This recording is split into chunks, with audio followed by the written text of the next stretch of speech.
People doing that. That was funny. Boom. Build it, and they will come. Hello, welcome to the Bravery One British Open.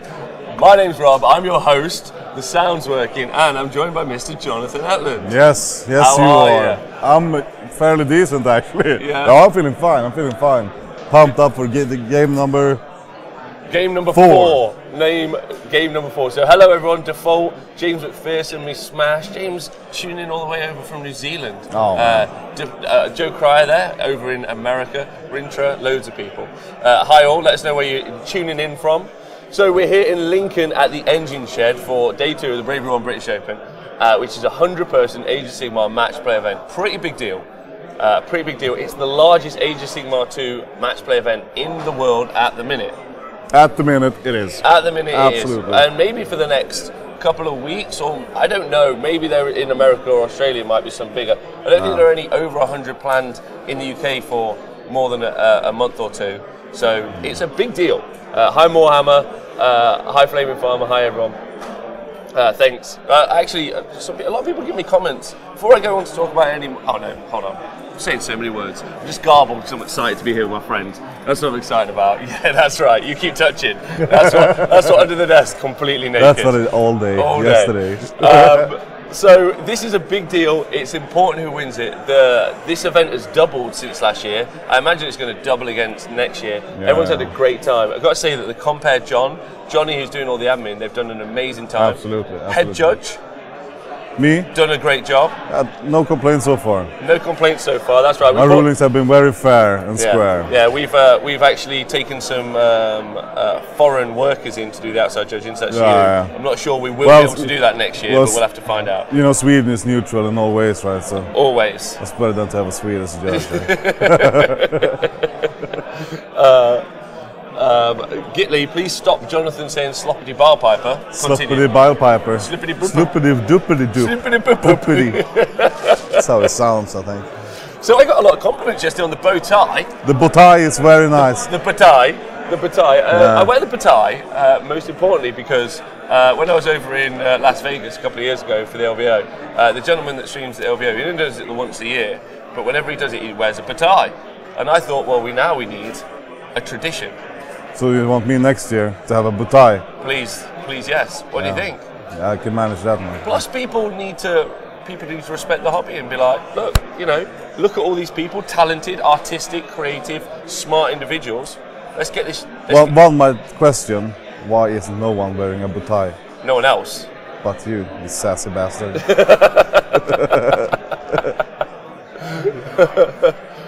DJ Batman, B.O.B.O seems like a great format and atmosphere. Hope more will take their example on board. Absolutely. It's like the thing that I like with B.O.B.O the most is like it's the atmosphere for sure. Like everybody's talking to everybody. There's no like segregation between the mid-table masters and the top tables and the bottom tables. Like everybody's just. And when we get to talking about the results in a minute or the games that are currently starting, actually we need to get.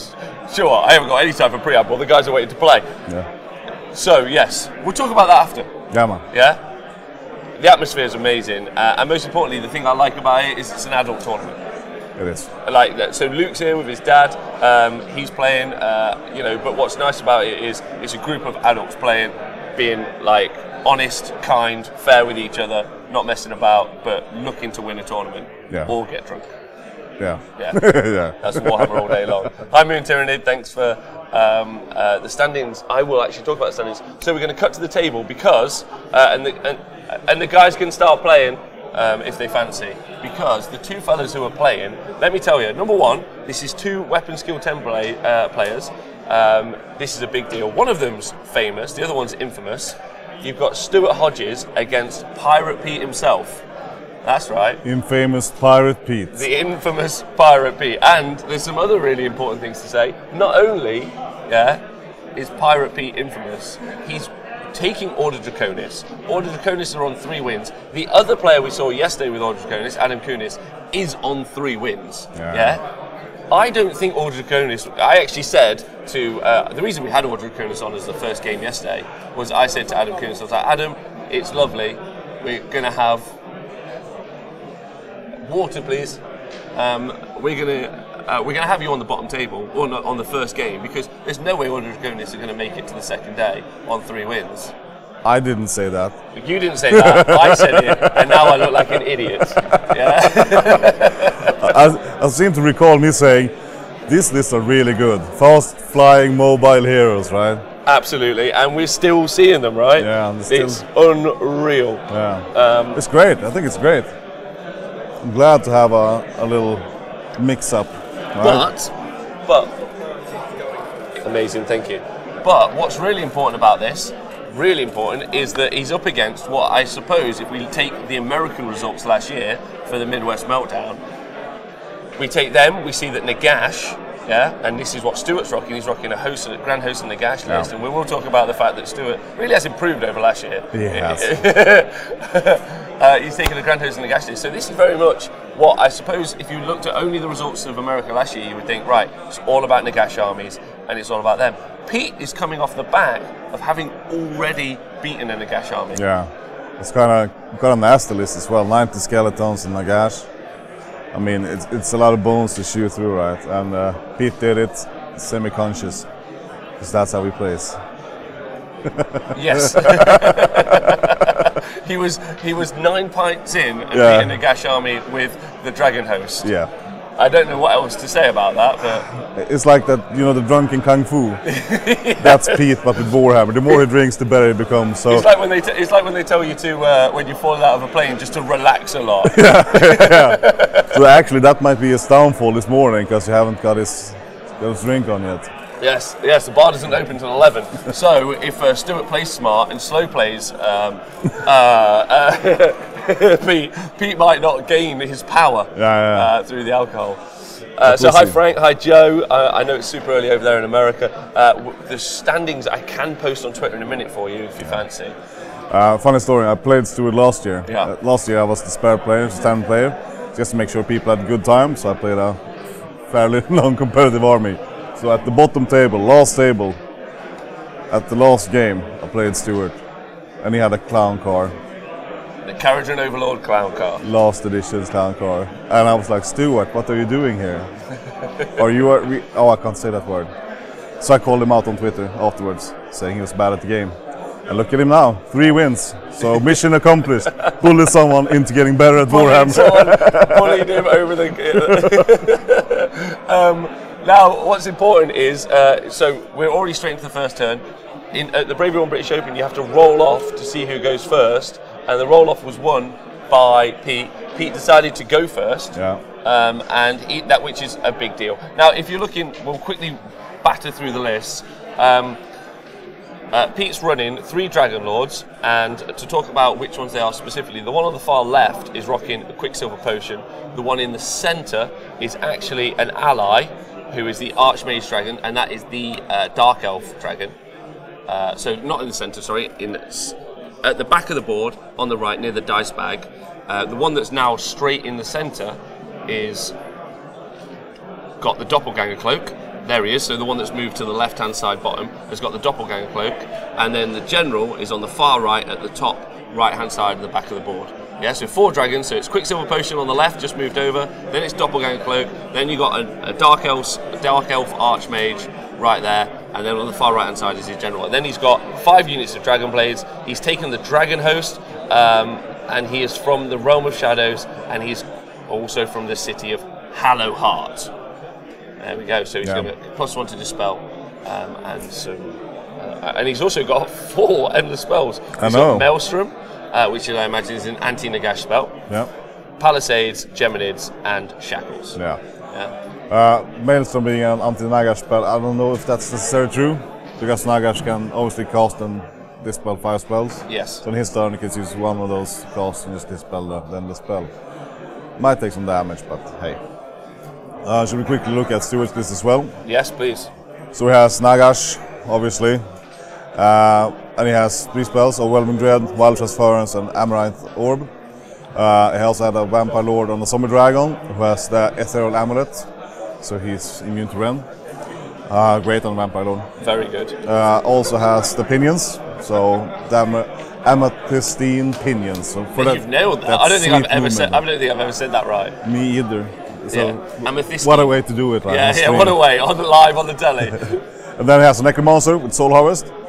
And then 10 Direwolves, 40 Skeleton Warriors, and then the endless spells are the Geminids, the Prismatic Palisade, and the Umbral Spell Portal. Yeah, and it's important to note it's a Grand Host of Nagash, right? Yeah. Yeah.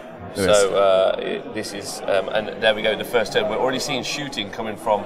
So the first turn, obviously taken by Pete. So the scenario, total commitment, as you can see there. You see the 4 objectives on the map on the left-hand side. That's useful. Good work there, Adam, on that overlay. Yeah, so he's got a unit of Dragon Blades holding at the back. That's Pete's. So 2 units of Dragon Blades, and he's just sending them all forward. What do you think his plan is? Is his plan to go crush Nagash or kill everything apart from Nagash? Last game, he went in. This list can be very offensive, like with extra moves and stuff. Right? Going for a hangover at McDonald's. Yeah. Next little while, can you see any map? So yeah, the TOs have just announced that they're all off from McDonald's because they're quite tired, and so no rules queries for the next 30 minutes. And if there are any rules queries, they're to ask AD Mac, currently playing. But AD may not have brought his hearing aid, so we're not sure. John, if there's anything vegetarian, I'll take something and I'll give you some money. Thanks. I'm a carnivore, man. Okay, that's wonderful. Yeah. Wonderful. So really helps you with the morning, a good old egg McMuffin. Exactly. I'm all about that McMuffin, man. But last game, Pete played it super aggressively as well, which it looks like he's kind of doing now too. I mean, those shooting attacks are still pretty nasty. Very nasty. And I think he will be able to put some decent amount of pressure on Nagash. But also, it seems like he's going for the dragon. But do you see how Stuart plays his Direwolves? So it doesn't look like his dragon or Nagash will be able to be locked in combat, right? No, and it's some important points to note. And I think, interestingly, the loadout that we're seeing from the Dragon Lords are exactly the same as the loadout, with the exception of a different wizard. So Pete's got an extra dragon over Adam Kunis's list that we saw yesterday, and has got a lot less Dragon Blades. But the actual items that have taken are identical. That dragon that's on the far left has got the Quicksilver Potion. So, if that Vampire Lord and Zombie Dragon charges in, the Dragon Lord's still going to get to go first. In the centre is the Doppelganger Cloak, so then he can make it so that he's not activated to attack. So also that's keeping him safe. So while that Vampire Lord and Zombie Dragon looks like he's got free reign to go punk something and go beat him up, it doesn't matter. I think this is Stuart's time to pick away some wolves now. But I think, he has the pinions on the Vampire Lord, right? If you get the pinions off, add that sweet extra movement, it could go up and actually charge the Doppelganger Cloak. Yeah. He's a Theral, right? So he has a 3-up save. Also, if he gets a Mystic Shield off on the dragon, which is very likely, he's going to be sitting against that Doppelganger Cloak is going to have. Oh no, in fact, sorry, the Doppelganger Cloak and the Quicksilver Potion are both on the left-hand side. Oh, okay. Sorry. Okay, yeah, good. because I forgot that little green fella just snuck in there. In the centre is the Archmage. Yeah, exactly. Looking to dispel. Now, because of Hallowheart, he's going to get +1 to dispel on on that mage. Yeah, exactly. But then again, he's up against Nagash, right? So he still needs to dispel his little elf heart out, or roll his little heart out to be able to dispel the Nagash spells, right? Yeah, absolutely. Also, we can't forget that, Hand of Dust is available to potentially remove one of Pete's dragons, right? Yes. But I feel like the Ethereal Amulet and the potential Mystic Shield on Stuart's dragon is just so good. 3-up, rerolling once, immune to rend. Really, really good. The Vampire Lord and Zombie Dragon has to be, with the realm artifacts now, Vampire Lord and Zombie Dragon has been good in Age of Sigmar for 3 years. So basically since it's been out. In this edition, it's got no worse. The fact that it can now be included in armies that have access to spell laws has made it so much better. Artifacts from the realms have increased it again. It is just, if you're at home and you're thinking, I'd like to start Age of Sigmar, or, I want a pretty fun army, you can't go wrong with a couple of those starter boxes, which are 3 Vampire Lord and Zombie Dragons. Paint them up, build them a bit different, have a bit of a laugh with it. Absolutely. You'll have a great time. You're not going to win 5 games at a tournament, but you are going to just get to go and have fun. I played LCGT with 4, right? Yeah. I had a blast. Really? And also my opponent just got scared. Like when I put him down, I was like, oh no, not like this. Not like Also, this. I'm a bit of a stupid man because obviously you don't need Mystic Shield when you have Nagash, because rerolling ones all the way, man. Yeah. So there are currently 5 dragons on the board, which is so old school Warhammer Fantasy, which I'm loving. Yeah. And it's beautiful, right? Over lunch, you will see a video actually where I talked to both Adam Gunis and Pirate Pete. Made a particular arrival in that video. Yeah. You'll get to see. Where they talk about how much they love dragons, so that's great. That'll be coming up during the lunch break. There's some interviews. Pete's a lovely guy. One of the nicest men you'll meet. Yeah. Friendly, kind, honest, fair, and nice drunk. man. And then talking about Stuart, Stuart is just also a babe. Yeah. Works really hard with the WS10 boys. Yeah. Both these guys are part of the WS10 club. Stuart works really hard on doing loads of admin and organising and stuff. So it's great seeing 2 great club reps playing against each other. Yeah. Do you know why their club is called VS10? No. I think it's part of their postal code or something. Is it? I think so. I might be wrong, but that's what I've heard. I feel we should know. Yeah. We'll find out. We'll find out. Yeah. So the dragons are actually modelled on the board. One of them's the Carmine Dragon. In fact, maybe 2 of them are the Carmine Dragons. So the one in the centre is a Dark Elf Sorceress. Are any of them actually Dragon Lords?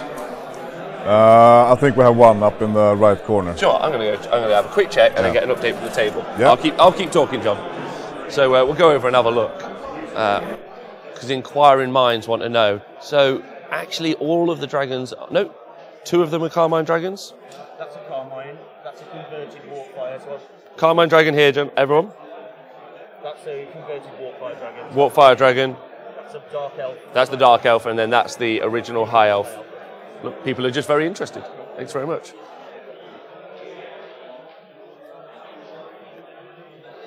There we go. So that should help you guys out. Big old fish, I hope you're well. Very sorry about what you're up to, but I hope you're well. And love you loads. Love everyone who's watching. Love you, John.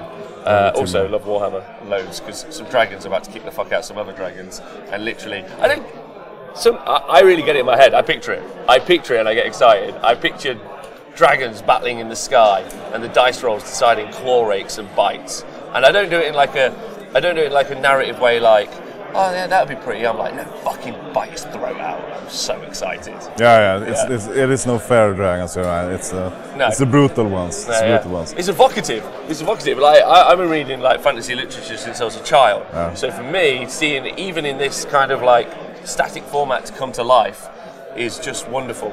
I feel like, the models are sort of dynamic as well, right? They look like they're moving and shit. So it's beautiful models. So you don't really have to use your imagination that much, really. No, you don't. Especially the Nighthawk models don't. You don't. No, man. Blown away by them. Yeah, super good.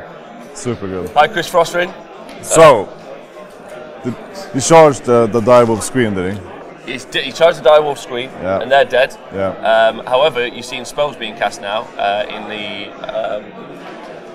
We'll get some info from the tabletop. John, the background reporter, is going to get some info for us, like an absolute angel, and we'll find out what spells are being cast and where. Is your mic on? Yes, it's going to be on. And you can go find out what's happening with the spells if you want to. Yeah, I'll stop talking and you start talking, John.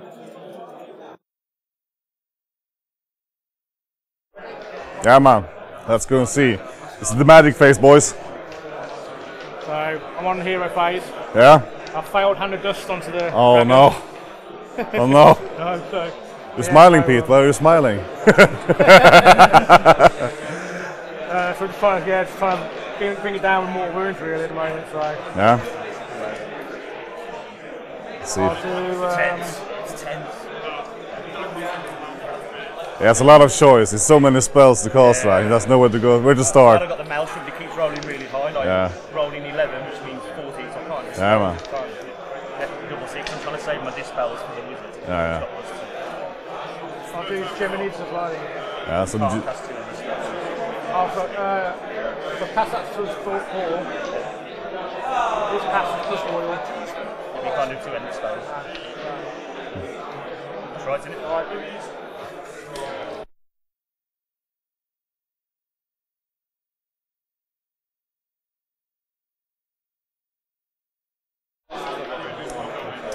I mean, it's a busy magical phase, right? There's a lot of spells going out. Stuart is still trying to decide what to do.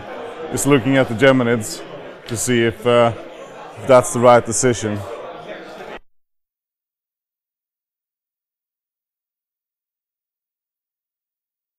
And also, as you heard, he managed to dodge a hand of dust on one of these dragons. So, yeah, I mean, the Legion of Nagash, Rob, their magic phase is just so potent, isn't it? So what we're talking about now, we're seeing 9 to 10 spells attempted to be cast. Yeah, so Nagash has, I think he has every death spell, right? Yeah. He's able to cast 5.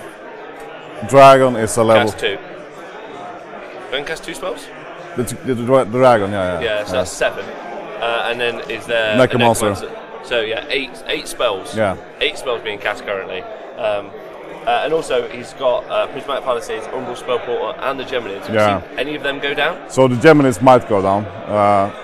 Right here, maybe. We'll see. Because he was talking about it, but it's a bit confronted. But it looks like we're into movement. And I'm wondering if he didn't. I think it's Randall Skeletons, yeah.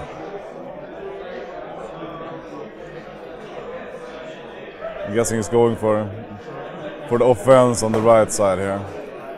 So what do you think? I mean, Skeletons are great. They are really good. Skeletons. Yeah.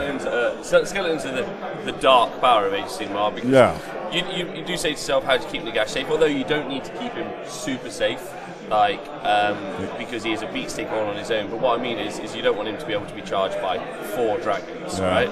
But skeletons, I lost a Basiladon to 40 skeletons, like it was against Joe at a heat not long ago, like it was nothing. They're crazy good, they're very cheap, you can recycle them, you can heal models back into them. If anyone out there can be bothered, 120 skeletons, great start to an army. And a devastating start to an army. You know, and what's nice about that is you reward yourself by you can paint a Nagash or a Vampire Lord on a Zombie Dragon. You know. Absolutely. And also, I mean, Skeleton in all their glory, but I feel like the Chain Rats boards, man, like, I think they will probably replace the Skeletons. They would if they weren't incredibly expensive. So They it's are. £25 for 10 models with the push fit ones that have just come out. So if you're looking for a unit of 40, you're going to be spending £100 in the UK, which means, I mean, that's crazy, and they're only 240 points. You better be a start box hustler. Start a box hustler, an eBay wizard are going to be the ways to grab hold of them, in my opinion. But they are very strong. I mean, they kind of do the same job as a Skeleton. I guess the big drawback is the reach on the models, right? Because you can't have spears on Skeletons. No, you can't. You can have spears on the Skeletons. I think, and also you can heal Skeletons with the grave sites. And you can get models back to the Chain Rash Hordes as well. But I think that's the reason I prefer the Reapers, which you can have battle line as Nighthawk, because when you get each model back, you get a more quality model back. You can't get quite as many back as with the Legions and Nagash. Wow, they are $70 dues in Australia. That's right, Straya. You can either buy a farm or a box of Chain Rats. You can buy a small piece of arable land or 1 box of Chain Rats Hordes. Is there any kind of plug-in app for Xbox? Xbox has got an app you can have where you can just download. You can just download Twitch and then just watch Twitch on your Xbox. Yeah, Twitch is an app. Well, what's your favourite weapon?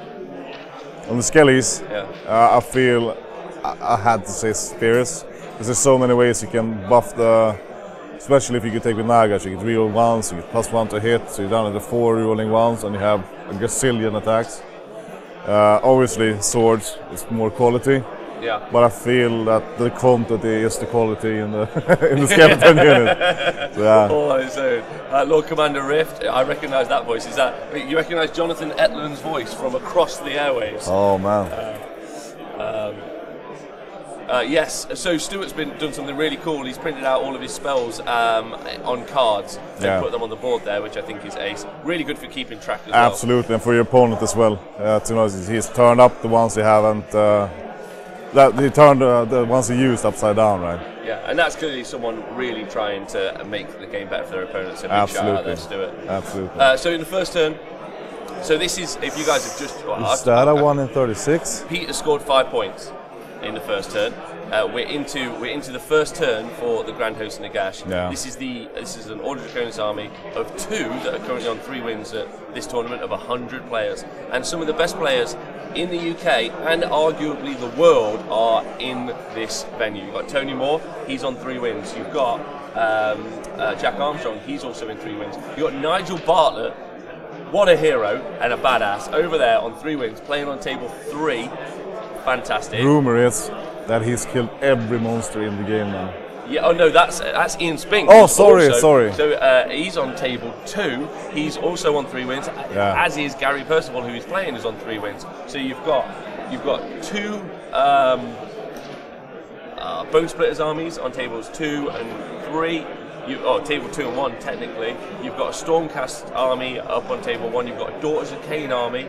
You have 2 Order Draconis armies, which I am blown away by the fact that's what I'm saying. Yeah, it's blowing my mind. 2 Bone Splitters armies, which also shocks me and confuses me. Thingy of Nagash, Stormcast, and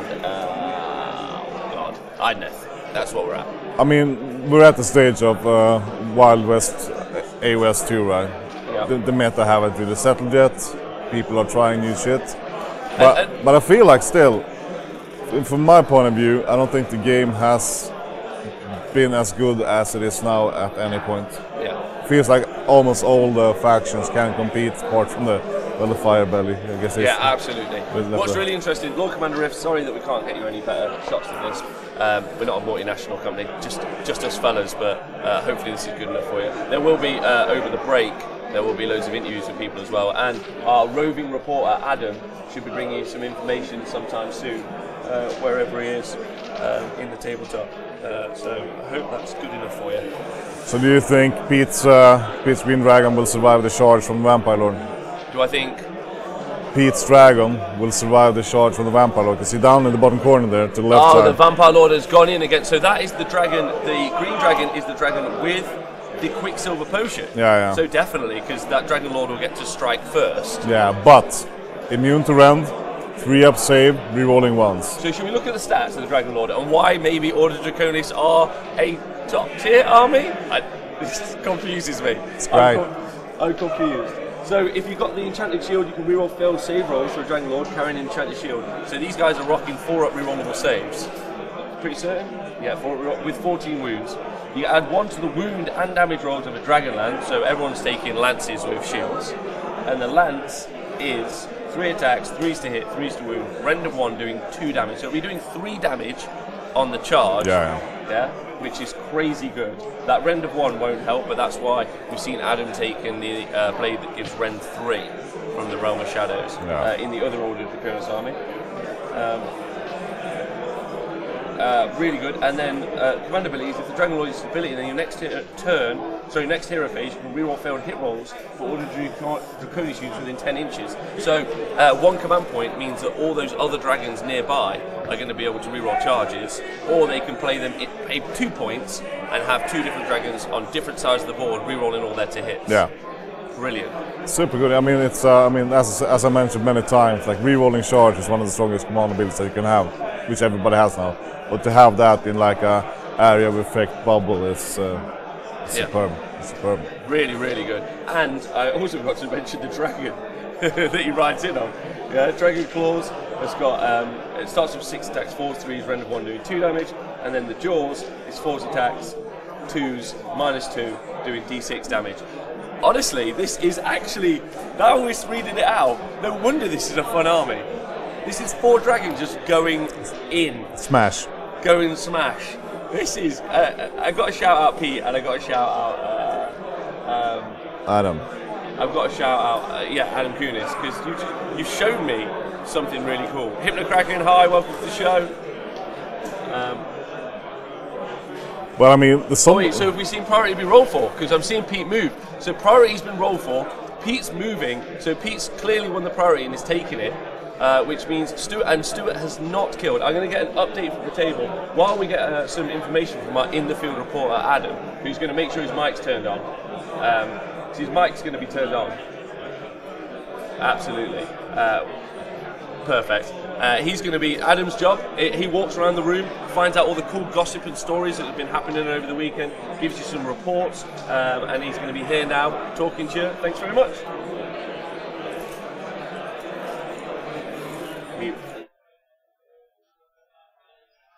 Cheers, mate. So yeah, I've had a bit of a wander around. Everyone's just finished setting up. Priority roles have all gone off now. Table 1. So the stream is not table 1. That's table 5. Table 1 is Jack Armstrong versus Sedge, who is the winner of the stream game yesterday. Sedge with his Bone Splitters, Jack with his Stormcast Eternals. Pretty much all entirely sacrosanct. There's Adjudicator unit in there. Other than that, it's all the new boys, and he's been doing really well. He's mopped up so far. Jack won the roll-off, made a cracking charge with 20 Secretors into the Bone Splitter Maniacs, the little guys on pigs. He took out 10 of a 20-man unit, wiped him straight out. It's now Sedge's turn. Sedge has just done a dance and using the mask. It's an ability the Warzog Prophet has, apparently. He just did 14 mortal wounds. This is one of those, you roll to see if it goes off. On a 1 or a 2, the Prophet just dies. He just kept doing it. He's kept getting a 3-up, and then just kept pumping out mortal wounds. So he did 14 mortal wounds into the Lord Arcanum. He's dead. So he's not going to be doing any special abilities for the rest of the game. We've got Gary Percival versus the Monster Hunter Ian Spink. Yesterday he managed to get his final trophy for his wall, where he killed Marathi. Gary is he's got a huge amount of eels on the table. He's got 18 or maybe even 20, and they're already all over Ian's Bone Splitters, all over his objective. So that's so far it's looking great for Gary. I've no doubt Ian's going to be able to put up a really strong fight on that though. So that's going to be good. Table 3, we've got Nigel Bartlett versus Dan Ford. Dan Ford with his murder host. He's going second. Nigel has taken the turn 1 after winning the roll off. And it's all still to go yet. Table 4, Tony Moore versus Adam Kunis. Adam Kunis we saw early on with the game where he had the Order Draconis. And he's been doing very well, and Tony Moore with his Daughters of Cain, he's just won the roll-off for turn 1, so that's going to be going on through the day. Bella Zafar with his Deepkin, rolled the 1 off, but gave it away to Luke Whitehead. So that's an interesting one. They've taken a while to set up, so there's not a huge amount going on there. Similar with Table 7, where you've got Ben Savage with his Daughters of Cain versus Tom Parry. Tom Parry is in a real state today. He was telling me he usually gets up bang on 5 to 7 every day, weekend, weekday, and today he woke up with a phone call to him at 10 to 10, and his game was going to be starting at 10. So he made it, and he's here. He's you have to speak quietly to him, and he keeps rolling dice too loudly apparently. Table 8, we've got Speckles versus Mark Wildman. Speckles with Nighthaunt, Mark Wildman with his death.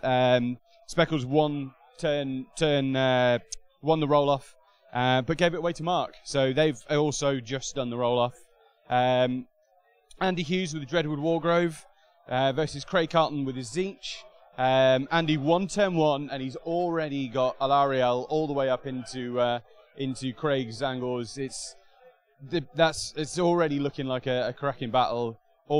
Craig's hoping to just get through to as many hero phases as he can.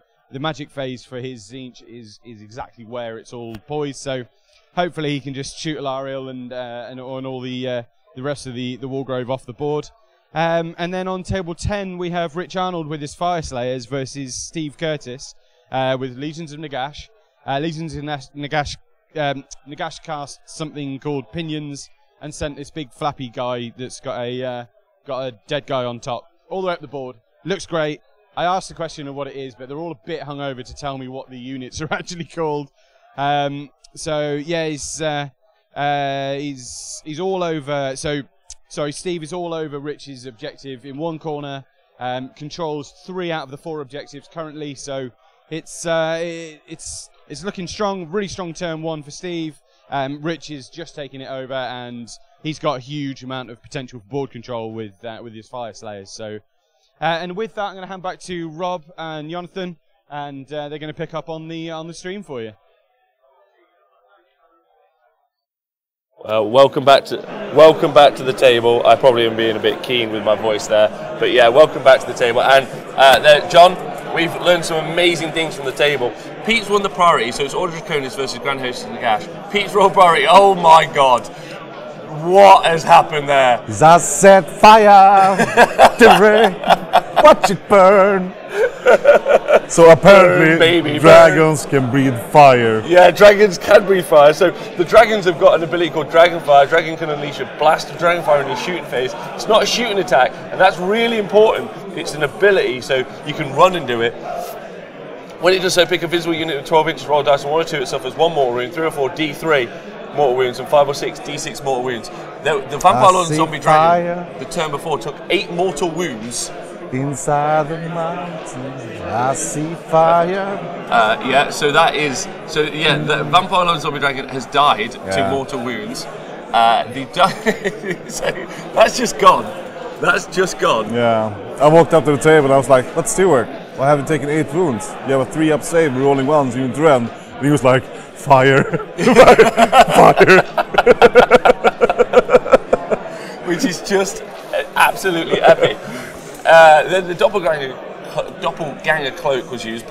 Pete got 2 turns. He went first, and then he went first again. So there's been no double turn shenanigans here. This is just out and out. You know, Stuart had a turn to respond. He failed it. So he failed to cast Hand of Dust. Yeah, that's massive. Mediocre is what it is. It's also mediocre. He failed to charge Nagash in to help with the combat, which has been really big. Yeah. So yeah. Just some unfortunate rolls. Yeah, absolutely. I think he wanted Nagash in the combat as well, because Nagash really needs to respond now. He needs to kill 1 dragon, otherwise he will burn the next round as well. I mean, Nagash has a 5-up ignore. 4-up. Oh, sorry, 4-up, absolutely, 4-up, and followed by a 6-up because death, and also reflects on a 6 from the first roll.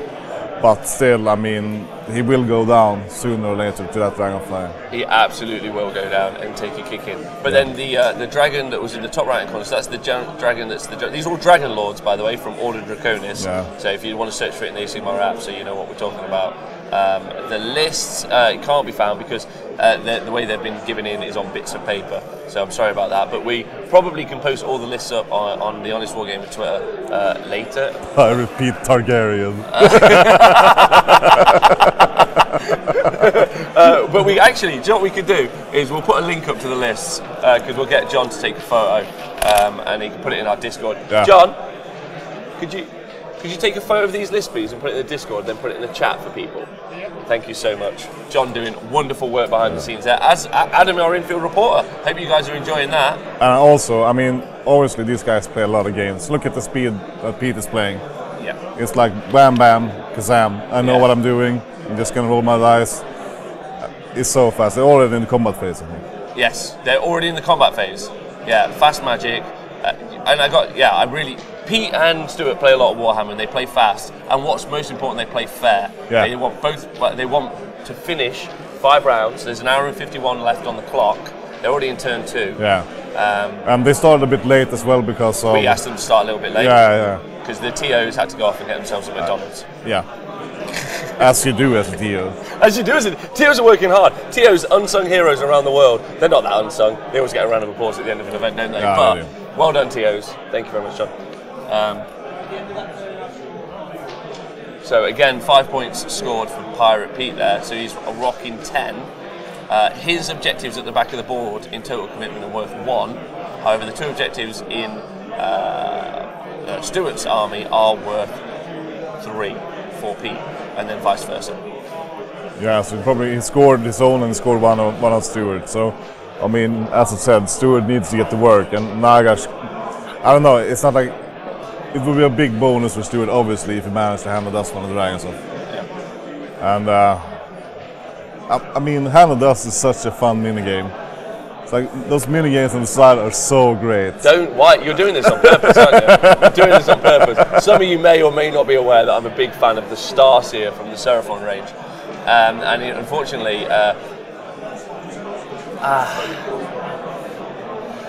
he had his War Scroll updated, and while that's fine, and I really appreciate it when Games Workshop try, I do emphasise try to fix War Scrolls to what they think might make the game more balanced.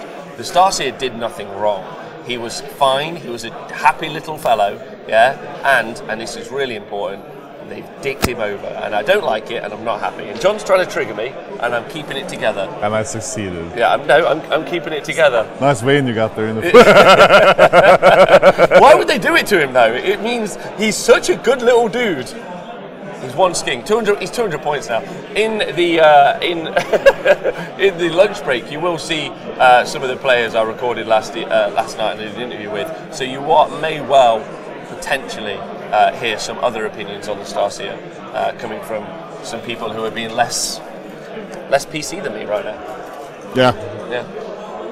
As you do when you've had 12 pints and then someone asks you to talk about the thing you love most in all the world, which is Warhammer. Yes. Yeah. You had a bunch of vegan shots yesterday as well. Yes. So we have an evil scientist here. There is an evil scientist here. There's a fellow called Lee Bromley with the Seraphon army. Now we're talking about it, and he did a couple of he did something pretty amazing. He's made 200 jelly shots for his Seraphon army, and this is a big deal. He's also got his Lord Croak floating on a magnetic strip. Yeah. Which is just amazing. Yeah, it's great. He's a very good hobbyist, Lee. Very good hobbyist. And a nice fella. Yeah, absolutely. Tabletop. Are we seeing Hand of Dust? Oh, no, we're seeing units. We're about to see the Hand of Dust. I think we're about to see Hand of Dust. We have the spell portal coming up, I think. You think? Yeah, it looks like a spell portal, doesn't it? Yeah. Oh, it is a spell portal. He's cast a spell portal. Are we gonna see a beaver fist? Are we gonna see the creepy hand through the portal? This is like one of those horror movies, like The Hand in the House. Yeah. Hey dragon, smell this. Does this smell strange to you? Do you like this? Not like this. No! No! Oh no! So we just heard from the table there. Stuart's just told us that Hand of Dust has failed to cast twice. Nagash needs to go back to Hogwarts. Yeah.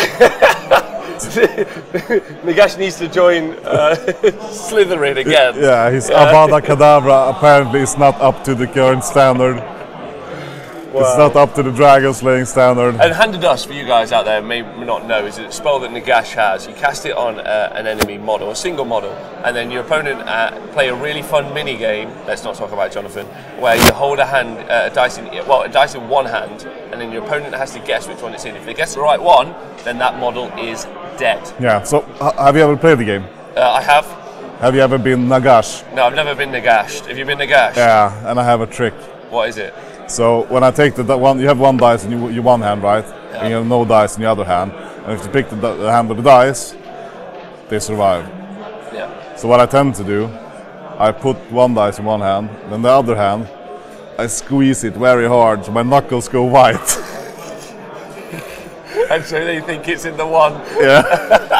Wow, you are gaming the Hand of Nagash trick. Yeah. So up until now, 100%. It's worked 100% of the time. Yeah. Oh my god. So listen out for that. If Jonathan's squeezing really hard, Relian has a trick too. He probably hides the dice.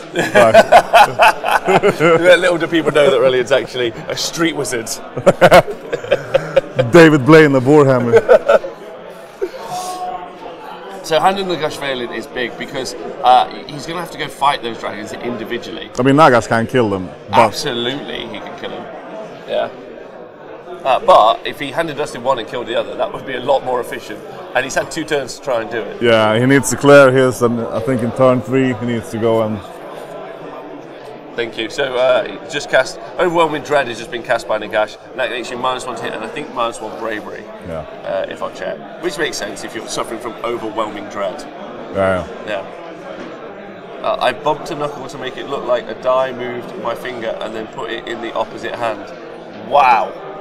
Little do I know that the Lords of Nagash, the Lords of Death, are also Lords of Chicanery, trickery, skeletal. The Hand of Dust Hustlers. Yeah, the Hand of Dust Hustlers. Facebook group coming to you soon. Amethystine Pinions has been cast. We might see some more runes going out now then. There we go. So Nagash is going in, so he's going to move and he's going to womp across the board. I mean, no, Amethyst Pinions is the damage. No, that's the Amaranthine Orb. Amethystine. You're right. You're so right. It's fine. They're both Ama something. You are right. Which is just odd, Pinions right? is the movement spell. Yeah. It is. It is. However, who would have expected an Order Draconis army to be doing this well? It's crazy. I think it's a great army though. Huh? I think it looks fun to play as well. And you can tell, I mean, Pete has been playing this army before AOS 2 was launched, and I think it just gotten better because of the missions and because of the realm items. It bumped it up a tier than it used to be. Yeah. The fact that what's really nice about in my opinion, the Malign Sorcery and the realm spells, the realm artifacts now, is that armies that previously, like Order Draconis, didn't have access to a bunch of artifacts that they really, really wanted, or any, because they didn't have a battle tone. Now I've got access to a bunch of really nice, cool ones, some of which is the strongest in the game. The Ethereal Amulet, just to making a unit immune to rend, is wicked, absolutely wicked. Let's talk about the fact, I mean, Donal, what a hero. You're going to see an interview with him later. He, I don't want to ruin it, but he talks about how he's making most of his army -2, -3 to hit in his mixed destruction force, and that's again because of some of those artifacts. Let's see. So Nagash has moved over. Yeah. Oh, Stuart! Stuart's working really hard here, sweating, but the dice gods are fucking him over. Yeah, really. Dice guards are looking Stuart in the face and going, "Not today, fucker." He's just rolled a double 1 charge on Nagash. I mean, failed 2-handed us just by failing the cast, and then you get the pinions off, so his movement a lot, and then 1 in 36. It's like you would think you could use a command point right now. Does he have any, or has no, he used it? I mean, he used it for the command ability, right? Wow. Okay. I mean, I'm pretty certain he's used his command point, and we will find out though. Although I don't want to ask him before, we'll ask him after. Maybe didn't. I don't think he would have. A double 1 charge is rare, right? If you look at it like this, he doesn't have a formation, and I'm guessing he's been using his command ability every hero phase, which means he won't have any command abilities left to use. There is another Nagash list here, the one Pete played yesterday, who has the cohort, so he gets the extra command point from that. And yes, I mean, the first cohort, he does. So having those extra command points are important for those reroll charges. But then again, at the same time, and I think it's a great ability and it's nice to have. For me, maybe that's new AOS 2, and I quite haven't adapted to it yet. I haven't quite felt that way, because I feel like a lot of the stuff that I'm going to do will be front-loading. Although we saw how impressive having 2 command points spare was yesterday, when we saw Sedge have dropped 100 points from his list, have 2 command points, and meant when he got Alpha Striked in the first turn, he used both of those to ignore Battle Shock, which basically helped him keep the game going a long time.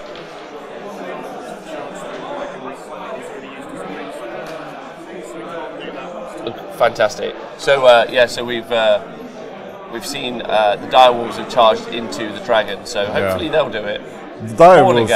Direwolves is a great unit for what the price cost of them is. It's a superb unit. And I mean, now Stuart, he doesn't have the corpse card, but the corpse card adds another save to them. It will be a 4-up save, and it's so cheap for I got to say that in my opinion, if you're running a death army, you cannot go wrong with some big units of direwolves and a corpse cart. And it's interesting we haven't seen that yet. Oh, there we go. There we go. Unfortunately, Stuart has charged in and has left a little bit of space for the Dragon Lord at the top left-hand corner to also pile in. Oh. Thank you, John. Also pile in and kill those fellas. Stuart's got to be feeling super demoralised at this point. Yeah. Failed 2-handed us, failed a 2-inch charge, lost his Vampire Zombie Dragon very quickly and very easily. Yeah, that fire, man. It's gonna be scarred. He's gonna walk away with some scars from this tournament. Yeah, he is. He's going to be emotional at the end of this. Absolutely. And the next time he gets to play Pete with this dragon arm, he's gonna probably have PTSD from the. What's good is they're friends and clubmates. Yeah. So that's just brilliant. Yeah, absolutely. But the corpse card, I mean, the best charity in the game. Best charity in the game. Yeah. No matter who says that. I think next year's rules pack for B.O.B.O, I think I need to print that in, just so it's official. So everybody. Corpse card is the best charity in the game. Yeah. But Death Army. I mean, it's like Simon Speckles is running Legion of Sacrament, right? +1 to cost. He's running Arkham +2 to cost. He also has the corpse card to give an additional +1 to cost. But I feel like Death Armies are so good at casting spells. And I would use that corpse card to reverse it, to give -1 to cost to your enemies. Okay, so you do the other way around. Yeah. Well, that's the thing. I think the corpse card's an underutilized and underused unit, and then you look at it and you look what its abilities are and can do. Yeah. Then you think, right, I'm going to stack up a bunch of direwolves with it as well, because they're my battle line. They'll do really good, and actually they're quite cheap. Wounds on the board, they can be healed by the gravesides. And they're quite fast as they're well. Fast, they also are on big bases, so when you're talking about board space, they take up a lot of board space. Yeah, absolutely. So that combat seems to have resolved, and it looks like some of those direwolves are DE. They should be. I mean, they're fighting dragons, right? But also, I mean, if you have, when you could argue for get +1 to cost or mage, it's easy to dispel, but also, I mean, 30 inches, I mean, it's a big space, right? It's a big space to dispel, but it's not the entire board. No. So you can spread out those debuffs and make it harder for them for you to not even need to dispel, right? And you have the Mortis engine, which does the same thing. You could either go +1 to cost or -1 to cost, and again, I feel like the -1 to cost is the stronger one. So if you have a Mortis engine and a corpse card, I mean, your opponent must roll a 10 up to even be able to cast Endless Spell. Absolutely, yeah. Okay, so there's a single direwolf left on 1 wound. You can see the grave sites there. I think what's important at this stage to talk about is that yes, there are 4 dragons still on the board. Yeah, yes there are, and most of them are unwounded. But, and this is really important, they're against the Lord of Death. He is no slouch. If he gets a turn, because priority roll's about to come up, he can hand a dust off one and kill another. Yeah, absolutely. And that's not but I think what's been really clever by Pete is he's also taking it out. A lot. What's nice there is both of the players passing each other a drink and sharing a drink between them. You thirsty? Yeah, I'll have a drink. That's just good sportsmanship. Yeah, they're great guys. Yeah, they are great guys. They are great guys. But I feel Stuart needs to get Nagash up the board. He needs to probably get an objective. He needs to kill. I would try to hand dust one of the dragons off, preferably the one in the middle, I think. And then I'll charge the dragon lances, the dragon spears, dragon blades, just to be able to start scoring. Because I mean, it's turn 3 now, right? It's turn 3. No, it's turn 2. Turn 2, end of turn 2. Turn 2. End of turn 2. And then priority roll's about to happen. Absolutely. In a minute. But yeah. Stuart is down on points and needs to get up the table, man. And that dragon in the bottom corner, he can just pray that the skeletons are able to kill it. And with the help of the Necromancer. So obviously the Necromancer... The priority roll is going to basically determine what happens with this game. And also, it's been an hour of this game, lads, and they're already on turn 3. These guys are doing great. They're playing their game quick. Really good. Keith Ander, hi guys, congratulations on the great coverage. It's been really good fun. I hope you guys do more of it. Thanks, Keith Ander. Thank you. Thank you so much. Thank you to everyone watching. Most importantly, big shout out to everyone on Twitch who subscribes and everyone on Patreon who helps support the show. Yeah. We wouldn't have been able to do this weekend without those people supporting the show. So it's actually, I mean, I've loved doing it, but had those guys, you guys not supported us on Twitch or on Patreon, we wouldn't have been able to do any of it. So you guys are letting there be free and fair coverage of Warhammer around the world. Yeah. So thank you. It's really nice of you. Well, I mean, if Pete gets this initiative, I feel he can probably pin Nagash where he wants him. And just stop Stewart from scoring yet another turn. I mean, there's one wolf left, right? Yeah. So Nagash probably restore the whole unit, or most of it. Yeah. Because of his ability to restore stuff, right? But he needs to get off the board. I mean, the dragons are great at pushing you down. I feel like they kind of play like Iron Jaws, but dragons. Yeah, Dragon Jaws. Yeah, Dragon Jaws. Dragon Jaws. Yeah, and also DJs get BJs. DJs get BJs. That's right. And IJs get BJs. Yeah. That's the new rules. But what's good about them is a bit like what we were. I was talking to One-Turn Will earlier, and we were talking about units that score objectives. And those Dragon Blades at the back, those 3 units of 5 Dragon Blades holding objectives, you ignore them because you've got to fight 4 dragons. Yeah. 10-3, they're rolling in priority, and Pete's won it. Pete's probably going to take it. He might give it to Pete just to give him a chance. No, he said, "Screw you! I'm taking all the gold." Yeah. Yar, Yar, yar, it's mine to have. He said. Me hearties.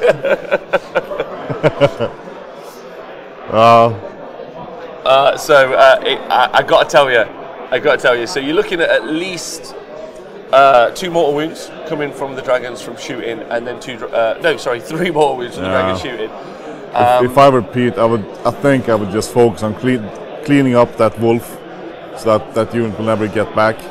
Yes. And then just. Would you go in on Nagash though? No. I would just stay 3 inches away. Would you? Yeah, man. Well, I suppose because Pete's now going to be in a fairly unassailable league. Because don't forget, you guys can see on the right-hand side, there's also that other dragon on the objective. Yeah. By the way, if anyone's inspired by this, because I am, painting up 4 badass dragons, yeah, and then just having to paint up 10 cavalry units. Also, did you mention dragons? Did you? Are you talking about one of the greatest films ever, Reign of Fire, with Christian Bale? Yeah, it's just an amazing film. Have you seen it? Yeah, man. So my favorite dragon movie, though, Dragonheart. Dragonheart's good. Sean Connery. Sean Connery. Robin of Locksley. Dragonheart's also a great dragon movie. That's true. I do bloody love that movie. Yeah, it's a good one. Moonturn, I know a guy that has 3 or 4 dragons, yeah. Everybody should have 3 or 4 dragons. Yeah, man. You should rename Warhammer to Dragon Fight. Dragons. Do you know what I would do? Double dragon. I would get 4 Vampire Lord and Zombie Dragons, the start collecting box. And then I would also get, because you also get the skeletons, right? Yeah, and then I would just do head swaps to all elven heads. And then I would play it as both a Draconis army and a Death army at the same time. Smart son of a gun. Underfed elf army. Yeah, an underfed elf army. And all they want is their McDonald's. Or a Draconis army from the realm of death. Yeah. There we go. And then I've got 2 armies in one, like a smart fella.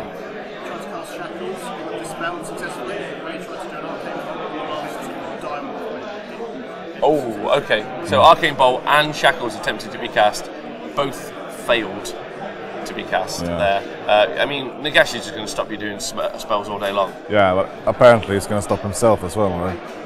Since he can't cast Hand of Dust. Yeah. In this game, apparently it's impossible. Nagash giveth with one hand and taketh away with the other. Taketh away. Yeah, you see Pete moving up from the objective now, because I mean, in this scenario you can score even if you're not on the objective. That's the baseline rules, right, for all the scenarios. That's for all scenarios. You can move away and still keep on scoring, which I really like that they clean up. Like, there's a streamlined way on how you capture objectives and how you keep on scoring them. And the ones that works otherwise is mentions on the missions. So we have the places of power, place of arcane power, and we have the orb of shenanigans, the greased up goblin. The relocation orb. Yeah. Which I enjoy it. I like it. There's obviously in the last edition you had to read the mission every time. Which one was this? So do you know what I really like about both of the Order of Draconis armies that are here at the minute? is no one expected them. No one built like their armies around like, what if I have to fight 90 witch elves, you know, or like, what if I had to do the snake ladies from Daughters of Cain. Hashtag know the name, and they are called the Melusai. Melusai, the Blood Sisters. People are expecting to play that. People are expecting to play Nagash. Yeah, absolutely. People are expecting to play the new Stormcast. That being said, though, so far we have 2 Daughters of Cain players who are on 3 wins as well. Absolutely. Tony Moore and Ben. No, Ben didn't lose yesterday. Ben, an amazing story from yesterday. Ben Sava, with a beautiful Daughters of Cain army, played against Dan Ford, a wicked guy, also who plays with. He plays with, what the hell am I saying? With the Bloodbound, so with Murder Host. Murder Host, yeah. With Murder Host, and he took the same list. Yeah, Blades of Corn. Played with the same list he played last year, but now it's just more expensive. Yeah. Played that army. They played till the 5th turn. Yeah. What was amazing about it is Dan ran over, killed everything, burned. It was total commitment. Not total commitment. Better Part of Valor. Better Part of Valor, yeah. And he burnt 5 of the objectives on the first turn. So then all Ben had to do was hold on to 1 objective for 5 turns against with his sisters, with his Daughters of Cain army versus Blades of Corn. It came down to a battle shock test on the last dice roll. If Dan rolled anything but a 1 on the battle shock test, then Ben won. Yeah. Dan rolled a 1. Yeah, but there was like 20 people crowded around the table for that dice roll. There were cheers, there were shouts, there were boos. It was just 10. There was a metric ton of cheers yesterday. Yeah. Especially during the bingo. And most importantly, Simon Speckles won a Blight War box. Yeah. Actually, 2 players won a Blight War box. They did, which was, I mean, what a prize to win at the Bravery One British Open. One of the best prizes. One of the best prizes you can win.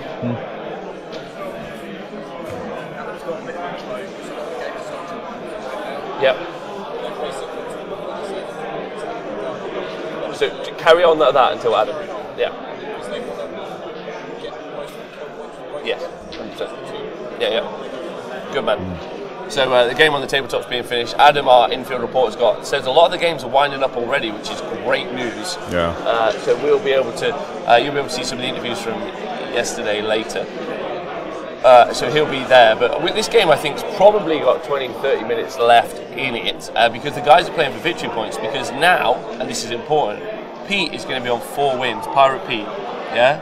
And much like his infamous brethren of yesteryear, yeah, he may well sail up the canal and steal the booty, yeah, from the tournament and take home the prize. We'll leave with his black pearl. And we'll do it later. Yes, who will? Unicorn John, I really want some dragons now. Yeah. I mean, getting the loadouts on these dragons is really important, right? Quicksilver Potion, really important, because then, you know, the opponent has to attack first. Yeah, it's only 5 games today, so the last game will be the final. Someone will win. A couple of the tables will potentially be up for the winner. Yeah. So yeah. I mean, there's a lot of contenders right now. There's a lot of contenders. Come on, John. Let's pick a winner. What do you think? Out of all those players there.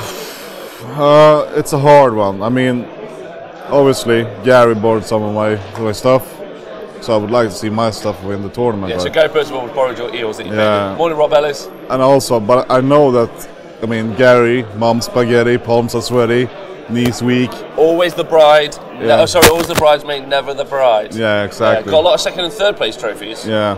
Doesn't have a 1st. Doesn't have a 1st. Yeah. He's been very focused this weekend. Definitely wants to win. Absolutely. I mean, he has good chances. Obviously, Jack Armstrong has good chances. Tony Moore still going strong with the Witch Elves. I feel Jack might have the edge because the Stormcast stuff is new. But also, at the same time, I feel the top players know what the Stormcast stuff does.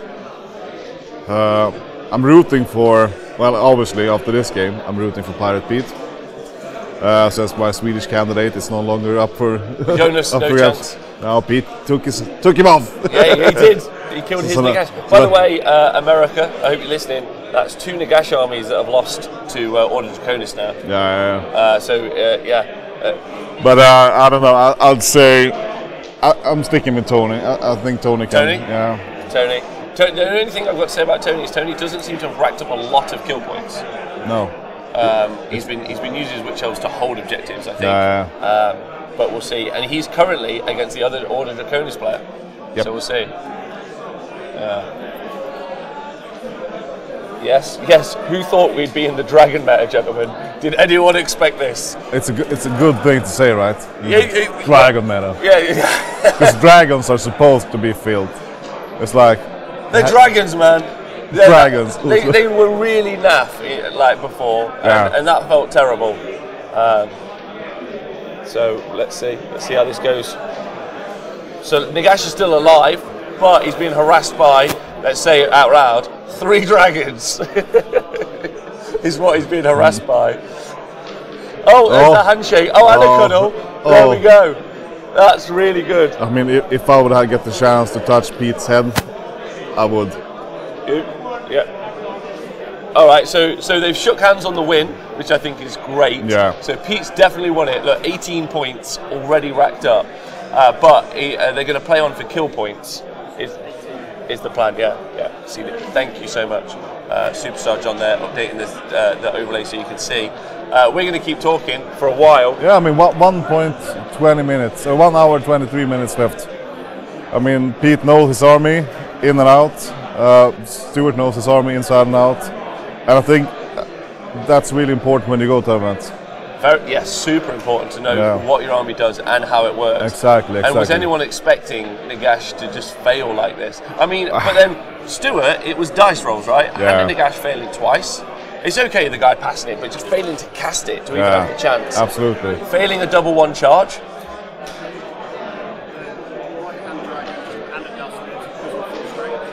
Oh, what? The right-hand dragon's been hand dusted to death.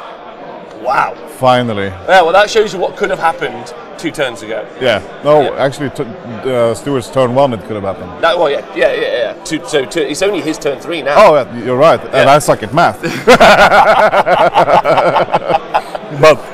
but yeah, I mean, in the end, it's a 50-50 dice roll for the hand of dust fight.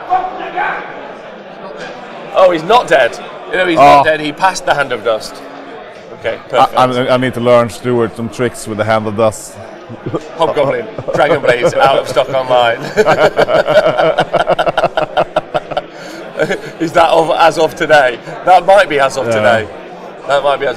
What I like about this army is what you're going to be painting.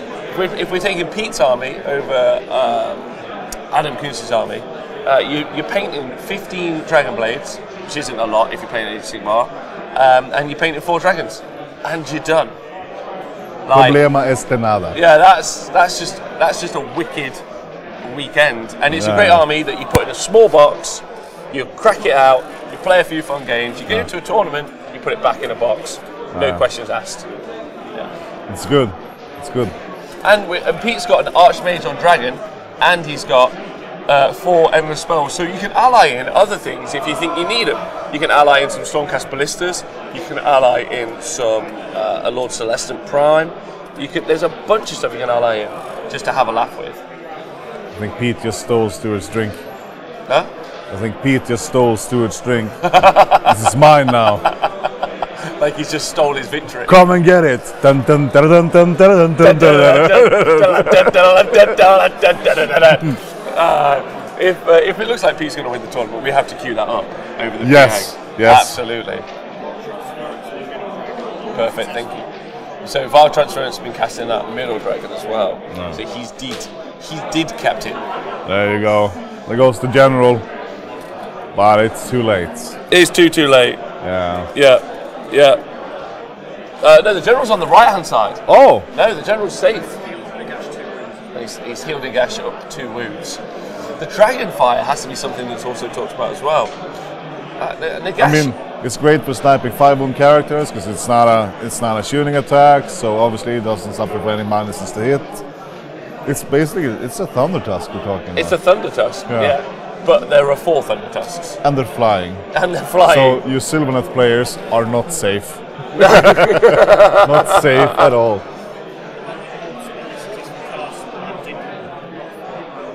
perfect. So the Amaranthine Orb, which is D6 mortal wounds in 12 inches on a 4+, was cast, but it didn't roll the 4+. I think the Amaranth, the Orb, is, I mean, for me personally, if I got to pick one spell, I wouldn't pick that one, because for me it's too swingy. 4 up. But then again, if you can choose the amount of spells Nagash can choose, why not squeeze it in there? But I feel the 4 up just makes it so swingy. Yes, and it's a 4 up followed by a D6, right? So again, we're talking swingy. So there's a high. I've learned some terms when doing the 40k coverage. There's some high variance to the dice rolls. Yeah. Fancy. Yeah. It's a little bit more technical than swingy, but that makes sense too. Unless someone's never seen a swing. Some people are just swingers. Because well, that's true. And whoever at Games Workshop decided to design the pendulum spell has obviously also never seen a pendulum in action. Yeah, it goes both ways. Just like my friend Nathan. That he does. That's more that he's rocking a pendulum. That's also one of the reasons we love him.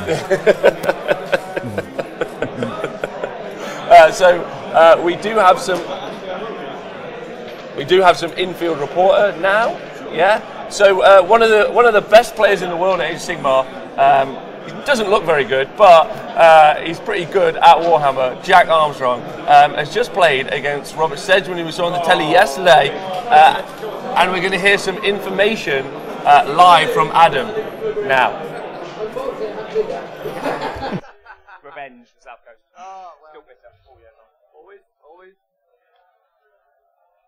Always. Okay, so we've got the result of table 1 is already done. So we've got Jack versus Sedge. Sedge, you played on the stream in the last game yesterday. Yeah. Well, it didn't go quite so well this time. Unfortunately, he's got so much armor. I haven't really got a huge answer for it. Every time I was hitting him, it was hurting me more than I hurt him. He got his charge, which is what he needed to do, and with that, it was literally game over turn 1. It was a unit of 20 Secretors, teleported him with the Vexler banner with all the buffs, which just went through 10 maniacs, and then took one of his objectives, and then I was always then up 5 points, and he could never then get me off that. So we played turn 2. Yeah, we got to turn 2. I failed the priority. He hammered the rest of my army, and I managed to get my archers across the board, captured his objective, but it was a bit too late, there's nothing I could do. Yeah. That was it. At that point, you just got to think game over. It was an army mismatch. Mine was well geared to beat him, because I have lots of army, he has no rend. So it is what it is. Good game though, fun game. Yeah, God, always. Yeah. Me and Jack have been playing each other for the best part of 15 years. You know, it's ridiculous. I mean, I've been doing tournaments since '99. I've seen it all. It's a great laugh. And if you can take it on a chin, take it on chin. Yeah. It's only a game. Except in 2014. And South Coast. and Sedge, did you was there any slow play going on? Oh God, all the time. Oh, it's dreadful. I mean, to be fair, we played nearly half an hour. I mean, I can't believe we played so long. He made me put all the dice in his hand when he wanted to roll his shooting. I literally had a hand of dice, and I looked over to Jack. Could you just put the rest of the dice in my hand because I can't get them in there? And I said no. I said pick them up yourself. If you want to roll 90 dice, you've got to roll 90 dice. Yeah, it is what it is. It is. Well done, gents. Thank you very much. We're going to go back to Rob and Jonathan now. Although Jonathan's just grabbed a big burger, so I'm going to stay here. I'm going to give you a bit of a carry on with a bit of a rundown. So that was Jack and Sedge. Their game's done.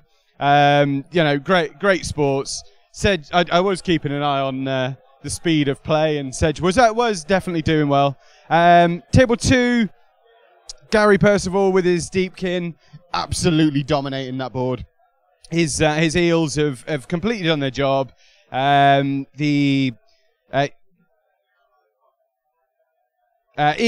got a tiny amount of people left. What happened with Stuart? Right we can find out what happened with Stuart. I've not been watching this game. So Stuart, you're going to have to fill me in on what's gone on, what's happening. Pete won priority, so went first. So 4 dragons sort of all moved up. Got the charge off, killed a load of dire wolves. His Dragon Breath went off, took a few wounds off my zombie dragon. Dire wolves sort of fouled off, and then he's killed my dragon, killed him with chaff. I failed Hand of Dust to cast Hand of Dust twice. I failed a 3-inch charge on Nagash to get in. Managed to get Hand of Dust off eventually. but then he picked the hand, so it was all right. So yeah, it's not going very well.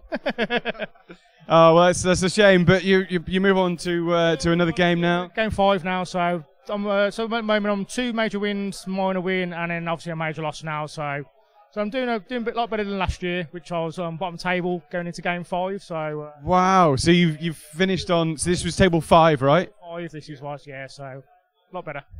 Yeah, well done. So definitely coming back next year. Definitely coming back next year. I've already paid my deposit. So yeah, early bird catches the worm, as I say. So yeah. No, that's great. I'm really glad you had a great game. I'm going to grab Pirate Pete for a quick interview as well now. Now, Pete, I know for a fact you maybe weren't feeling too great this morning. Maybe. I think I'm come down with something. You might have come down with something. Somebody must have spiked your drink or something, right? All 16 of them. Somebody spiked all 16. That's what happened. Wow. Pete, just run us through your game. How did it go from the start? It went well. Went really well, obviously. Dragons eat shit. Yeah, just got first turn. That was massive. Won the priorities. That was massive. And just cleared up everything and ignored Nagash until I got enough points to win. So cool. So you just stayed away. So a lot of people are drawn to try and take on the big guy, or they're intimidated. So you just completely ignored. Yep, completely ignored him. Cleared everything else off and played the mission, won the points. Playing the mission, won the points. So in terms of deployment, so I haven't watched the game myself. In terms of deployment, did you go for the total commitment? Did you block up one, or did you try and cover both? I held mine and just charged the dragons forward and cleared one, and then tied up Nagash, focused on the other. But he was really unlucky with his spells. He failed handed us twice, and then when he did cast it, I guess right. Well, it's the way it goes, isn't it? It's sometimes it's done on dice, sometimes it's done on. Dragon Meta, the other guy, Idoneth, he's just won his game as well. So 2 Draconis players, both on 4 major wins. Brilliant. I'm just going to grab Rob as well, because Rob famously, I think on 2 different shows, you've said that the Order Draconis are terrible, rubbish. They're absolute shit, crap. But we've got Adam Kunis has won his game, so he's won his game. And Pete's just won his game with... Well, Pete, what did you bring? Order Draconis, right? Yeah, okay. How do you feel about that, Rob? Well, it's challenging, right? What I love about your list and what I love about Warhammer, and this is why it's exciting and thrilling, and why I think we should live stream so many games and tournaments, is that we don't know what's going to happen. The drama is in the storytelling. That's where you set up the bad guys or the good guys or the big list to be defeated. Nagash, coming out of the Midwest Meltdown last weekend, won. There were 4 Nagash lists in 5 of the top places, in the top 5 places, and you've so far conquered 2? 3 Nagash games in a row. We've won them all. Yeah. Right, America, watch out, because now dragons are coming for you, right? But then, what is it going to be next week or the week after? Like, what takes out the dragons? Do the eels beat the dragons? It's amazing. The drama of me setting up, I don't think they're great, or they might be great, yeah, and also they're much better than I thought. So I am also a moron. So is it as simple as that? That they're just better than you thought, or is there something about the way that this comp here has helped? I think also what's really important is your item choices, right? Because your item choices are identical to Adam's, the other Order Draconis player, with the exception of you've got less Dragon Blades and he's got the You've got the Archmage. Archmage, but I've got an extra dragon. Yeah, and he's got an extra dragon. So, but the items are so crucial, I think, in the mix. The Quicksilver Potion, the Doppelganger Cloak, and it requires you to go through play the list a couple of times. And how many times have you changed the items, or was that straight away? As soon as I saw a Doppelganger, I was in. Because it means I can get 3 dragons attacking first without being attacked first.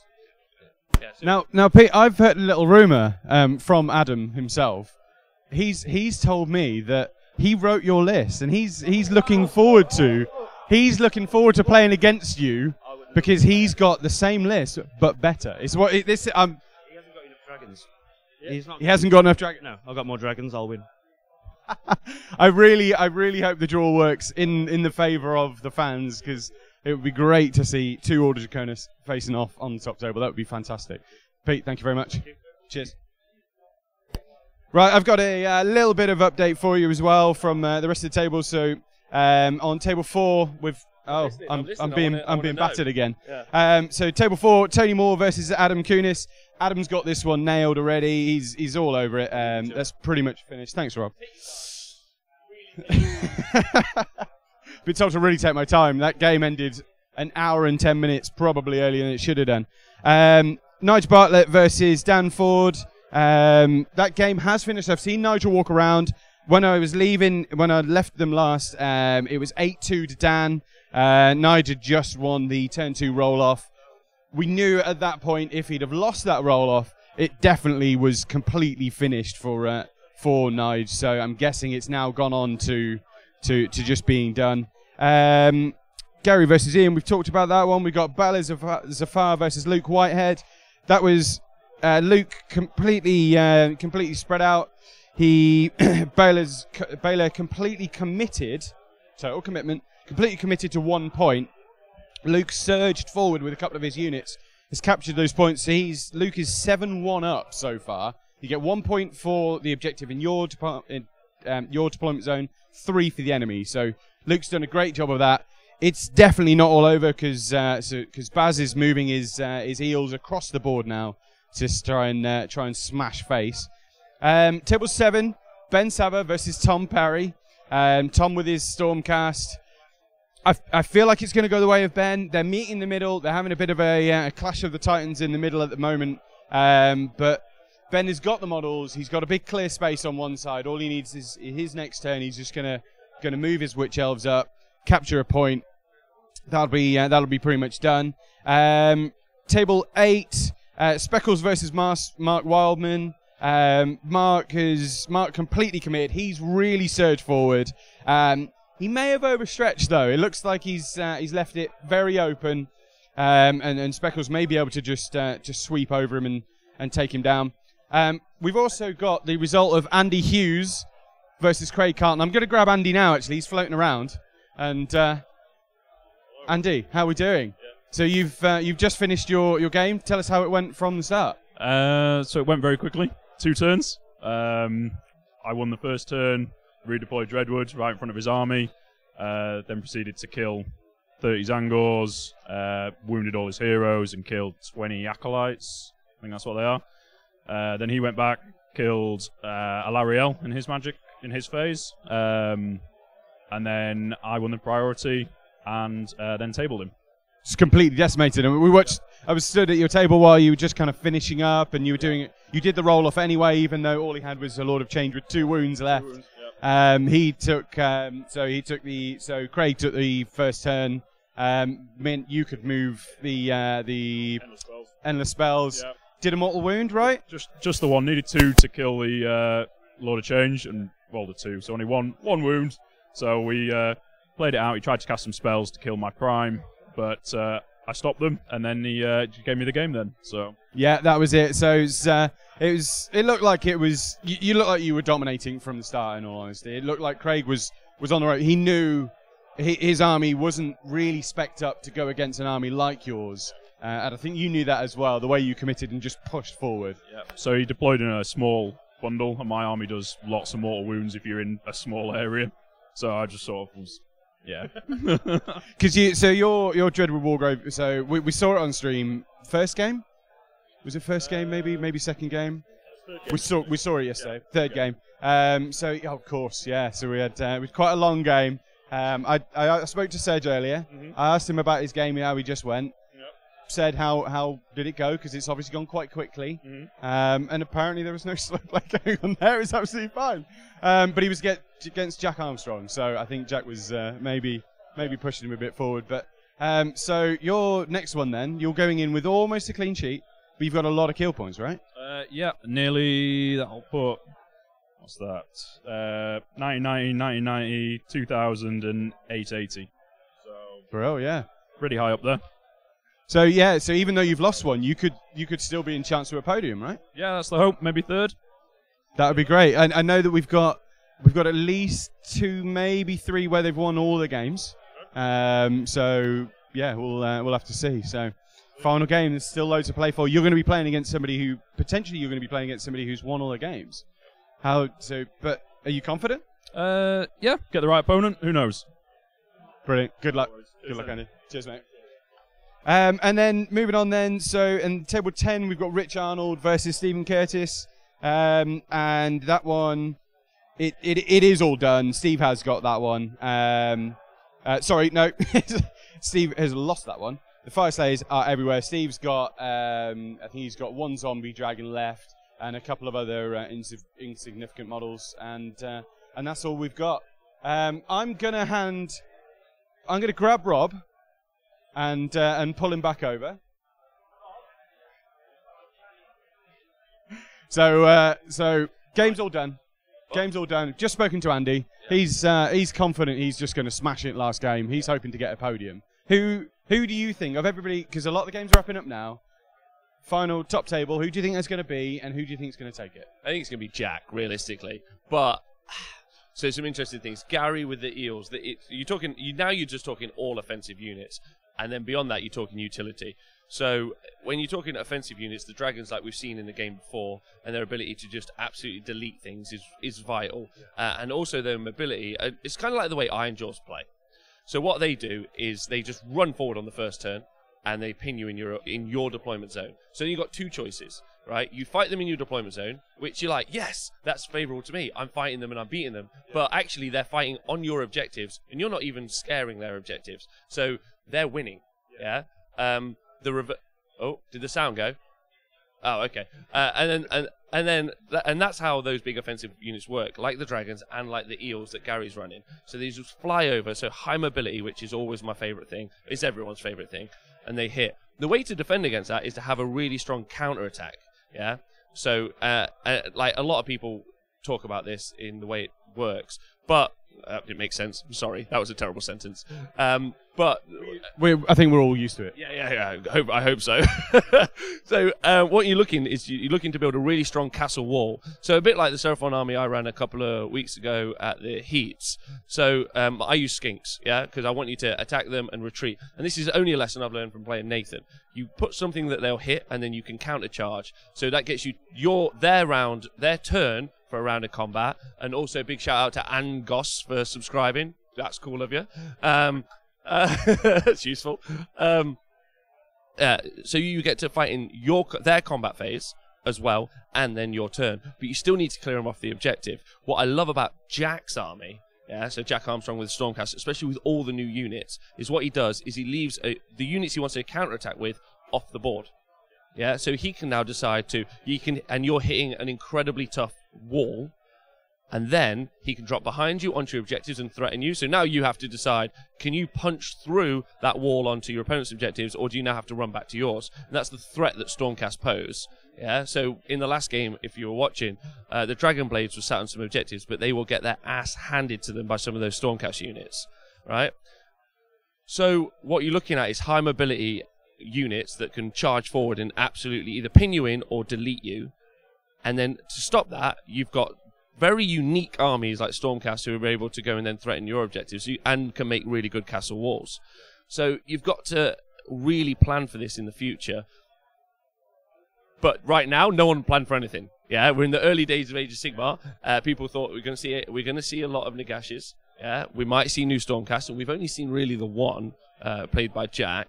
Well, we've seen a few. There are quite a few around. Yeah, I've been walking around. There's quite a lot of people have brought them, but I think, like you were saying, they're bringing the shiny new because it's shiny new, and maybe haven't really thought about how the best way to be playing them.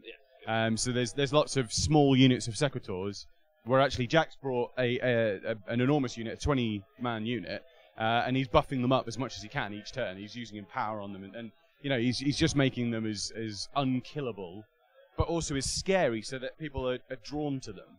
So they're like, right, we need to get rid of that unit. Also, and then they're on objectives, so you have to clear him. So you have to go fight him, which is what he wants because he wants to counterattack. Yeah. So he's got you in a net, right?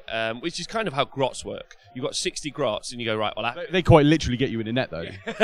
Yes, they do. If they don't hit you with fanatics first, which again is a kind of good counterplay. So these smashy lists that are going forward to steal a turn from 40k, going forward and just smashing.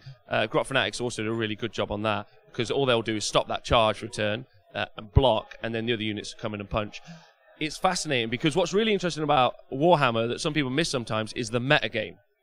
Yeah, it's not necessarily can my army just win. It's can my army win against the different play styles and play abilities? So, like, the Order Draconis has come from left field, in my opinion. Like, for me, yeah, but that's fine. And some people might be like, it's been really good for ages, and that's okay. But tournament play, there are 2 people on 4 wins. That's amazing. We really expected to see Daughters of Cain do really well.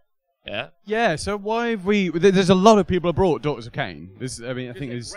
Yeah. Well, exactly. But so, what do you think is the reason that they've not been doing so well? They haven't. I mean, one of them was on 3 games till now, and they'll probably quite a few of the Daughters of Cain army will sit on 4 wins at the end of the tournament. Yeah. Because after game 4, it can be a little bit confusing, because you can be like, well, actually, only these 3 people are going to do really well. Well, these 6 people are all on 4 wins, but then after 3 of them have lost, the other people that are on 3 wins but now win, they also become on 4 wins. So you can get a little bit confused, and someone from what seems far down the pack heads up to the front, and you're like, oh, how did that happen? It's like, well, they won a game. So I think there'll be quite a few Daughters of Cain armies that could potentially sit on 4 wins, but there's none who now can achieve 5, right? And that's important. Because we saw a really, really close between Ben Saba and Dan Scott, I think it was, Dan Ford. There was a really, really close one on which was on the top table again at one point. And Ben did just lose it. He looks like he's going to take it now, so he's definitely going to go in with 3 wins out of 4. So maybe he'll challenge for a podium. Maybe he might end up pushing forward. He looks like a very good player. He looks like he's really thinking about positioning and that sort of thing. Look, everybody at top 10 tables, everybody is playing with so much thought and so much consideration about everything they're putting everywhere. It's crazy. This is one of your first major competitive tournaments, right? And all you've done is spent the weekend walking around. I'm fucking great now. Yeah. I'm brilliant. You wait. No, it's I feel like I've just watched a whole load of Bruce Lee movies, and then I'm going to go and pretend I can karate kick people. I know Kung Fu. I've seen The Matrix. I can now run along walls. It feels a bit like that, yeah. And it's crazy. This is the first ever competitive tournament I've kind of come and seen. I've done doubles. I've done Throne of Skulls. I've not been to any others. This has been a really unique thing. I also think I've been really fortunate to be doing something that nobody does. Nobody does this, and what the honest-wargamer has done is come up with this segment that seems to be working. People seem to be liking it. And it's afforded me an opportunity to go and talk to loads and loads of different people with loads of different armies, and learn as much as I can from them. So I feel like I've learned a lot. If I can apply any of it, great. And if I can try and, if anything we've kind of delivered is going to help anybody else, that would be great. But I think we've learned a huge amount for you to talk about in the coming weeks, right? Yeah, that's the key part. Is the distillation of the information, because each one of these people who's playing with their faction is better with their faction than I can ever be talking about it, right? But also, Order Draconis.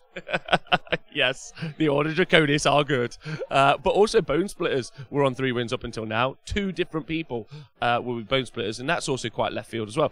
And you start to ask yourself, it's not necessarily right. Oh, it's that Bone Splitter unit, or it's that thing. It's what is the key elements of those armies, right? So Bone Splitters have got a lot of wounds on the board. They've lost. Daughters of Cain have got lots of wounds on the board. They've lost. Yeah. However, Order Draconis have got high mobility. They've won. Yeah. The Idoneth Deepkin with the eels have got high mobility. They've won. Do the eels fly? Are they? Yeah. So what you're talking about is you start to take some key elements away, and then you start seeing how that apply. How does that apply to an Ironjaw's army? Well, the more Crusher flies, does it need to fly? Is that important? All right. Well, actually, an Ironjaw's army can also put down loads and loads of hard boys, which is a lot of wounds. Yeah. Is that the way to go? Well, it seems like people are able to just take wounds off. Is there a threshold for how many wounds you can put on the board versus the smashy list? A good example is the mortal wound output that people normally would attribute to really elite armies. So I can, for instance, with the dragons, they can potentially put out 3d6 mortal wounds. Now, devastating to a Stormcast force, normally, yeah? Or if you're taking a load of Fulminators, or if you were, again, running a bunch of other monsters, or you had something like Nagash, or we saw with the Vampire Lord. Okay? But if I take 200 wounds of Chaos Marauders, who are immune to battle shock, do I care about that? is there a wound threshold that these smashy armies just can't defeat? Yeah, and can I protect the thing that I need to smash their things and also gain objectives? And that becomes another great conversation. So flying's important, smashing's important, but people don't usually like to put hordes down on the board, and hordes will always usually win. Hordes with mobility will usually always win, in my opinion. If you go out there, build yourself one, it'll probably win a tournament just based on that alone. However, saying that, Tony, who's an amazing player, Tony Moore, and I respect him a ton, is there with a bunch of wounds in a Daughters of Cain army, and he's just lost to the dragons. So that wasn't enough wounds, right? Or he lost his key piece to the Dragonfire, which helped make all of those wounds good. So is there another army that doesn't need that key piece if there's an army out there that can take that key piece away? Well, we've been seeing Dan Ford do really well with his Murder Host, and he's just swarming at the board. He's taken forever to do a single turn, but not deliberately. He's just got a lot of more models. He's getting a huge amount of board coverage, and obviously with Khorne, the more things that get killed, the more units that go, he end of the game, he's able to bring in another unit of Bloodletters. So he's got a huge amount of models, and he's doing well. What's interesting about board control, that's another conversation which is really cool. What's really interesting about board control, and when we talked about the Stormcast dropping on your objectives behind you, or stopping you from being pinned in, board control means they just can't. Yeah, so that's really important. We see that in 40k a lot. We see a lot of zoning with like cultists or something similar. In this or in Seraphon armies, maybe you'll do it with like big blocks of skinks. So you can have that at the back. And interestingly, with Idoneth Deepkin, they can't clear things before they charge. They charge, with the Eel list, they do have shooting in some ways, but they don't have even what the mortal wound output that can be done from the Order of Draconis army. So clearing those screens or clearing those lines or stopping those walls of chaff are something that some of those armies also can't do. So you're in a really interesting place where you're trying to think about 9 different things at once. And then you also say to yourself, how do I kill Nagash, right? Right? And sometimes the answer is to not do that. Well, that's what we just saw here, wasn't it? We just saw Pete just ignored Nagash. Well, what I more meant is don't ask yourself those questions. Ask yourself, how does my army play best about some of those problems? How do I stop an army deploying behind me? I take more bodies. Yeah, or more units that can hold off stuff. How do I stop units charging me? Well, I put a screen up. Or actually, someone can clear quite a lot of a screen. Make a better screen. Make a more resilient screen. Yeah, counter charge. People keep killing my key units or my key pieces. Okay, do I need key units and key pieces? Yeah. If that's true, do I just remove that from? And do I take more than I have a rule of 3, a redundancy of 3? So I take 3 units, and usually that's my thing. I like to have that. So they kill 1, I'm like, cool. I can still got the utility from 2. Yeah, but that doesn't necessarily work all the time with some army lists as well. Especially if it's like something like Arcan the Black. I mean, even at Vampire Lord and Zombie Dragons, an amazing that's a bully unit that goes off and goes and beats people up. But you can't take 3. Well, you can, but then that's your army. Right, so there's loads to think about, and don't let that put you off for coming to tournaments, because that's the really exciting thing. You'll play people, and you'll be like, "This is cool." And sometimes units that you did not expect will just perform, and they'll be amazing, and you'll have great stories. You must have heard people with great stories this weekend. Oh, there's been some crazy stories. We had there was. I'm not gonna be able to find a single one now because now you put me on the spot. But yeah, there's been some real upsets where it's units that like this thing just completely deleted that guy, and it's like, so I think 3 thralls took down Nagash. Oh, nice. So I mean, one of them was a champion. He's like, don't tell him that. I was like, I don't think they'll care. Thralls are actually quite good though. Yeah. Thralls so because you can buff them up, right? Yeah. So they so it's not quite as flat as it seems. I was just a normal unit just strolling along and fuck Nagash over. Wasn't quite the same as that. And I'm sure Nagash had some wounds taken down, but it's those little bits, and like you say, it's those bits that they'll cling on to until next year. Yeah. And they'll have told all their mates, and they'll be like, oh, for fuck's sake, yeah, shut up. Yeah, I don't care.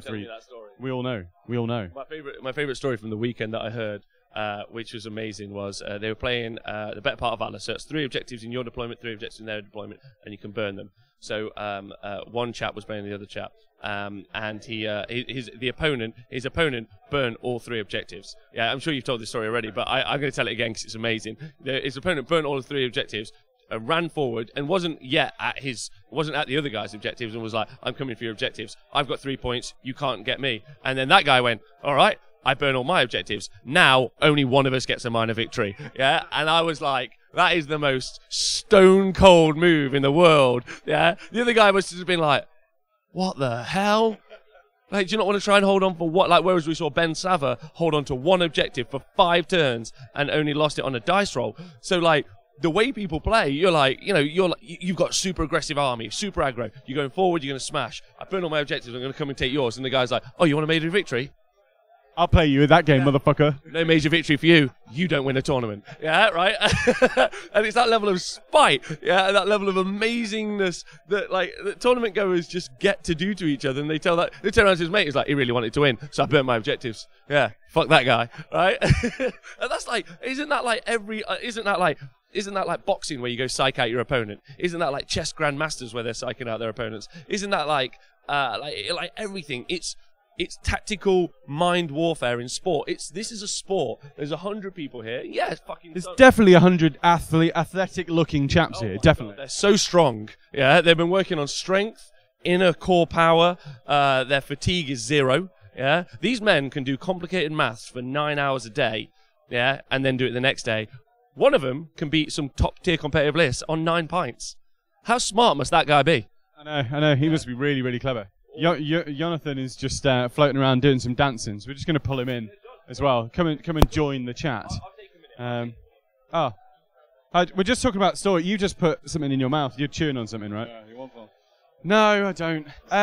So we're just talking about favourite stories of the day so far. What have you kind of heard that has blown you away that you think is... And don't use the same as Rob's, where everybody burnt their objectives. No. Order Draconis just beat Tony Moore's Daughters of King. Yeah, I just seen that. Yeah. Order Draconis is doing great. I've just called Rob on his shit of calling out Order Draconis and setting their crap. And just smashed it. It's a mixed feeling, because I had Tony Moore as a winner, right? It was a chicken pick, right? Because he's a good player. But the Dragons, man, I'm super happy about it. Yeah. According to Kunis, I just talked to him a little bit, and he said, like, he tailored his list just to beat Tony's daughters. So that's why he took the items he took, and so on and so on. So it's interesting. And also, I mean, the day has just started, right? But last day, Street Hammer was pretty crazy, right? I don't know if anybody's mentioned it. Have you talked about how much Rob just got split in half? He didn't mention it. He didn't mention it. Rob hasn't mentioned how he got smashed off the floor of Street Hammer. He won the first game, right? So he won the first game, and then the second part is a dice roll-off, right? Yeah. And so you kind of pass the dice around, and everybody gets involved. Yeah. And then the third game, Rob just got marched out, right? Yeah. He lost all his toys. He doesn't have anyone left. Sedge stepped on them, as you do in Street Hammer. If you don't like stuff, you step on it. You smash it. Yeah, he did. Rob did actually. He stropped off, and he did kick everything over. Stropped off into the corner. We couldn't find him for about an hour. He was just crying in the corner. No, we couldn't stop him at all. So, thanks, Jonathan. Any other stories you thought of? Anything? Well, my eels are going strong. Your eels are going strong. Who's borrowed your eels? Yeah, Gassa P and Gary Percival, right? So you brought these over. You've been playing with these while you've been over here, right? And then you just lent them to Gary Percival, who seems to be doing a cracking job. Yeah. I mean, the heals are just spent. I mean, anything they charge really just dies. It's basically like a single player game, right? And I guess that's Gary's thing, because clown car, shoot someone off, heals, charge someone off. But he's doing it well. So who are you thinking is going to take it? Because we've got one more game left. I know. And I mean, I like Jack, and I don't want to say Jack, because obviously I took Tony Moore earlier. So I'm going to go with Pirate Pete's Order Draconis. Brilliant. That sounds okay.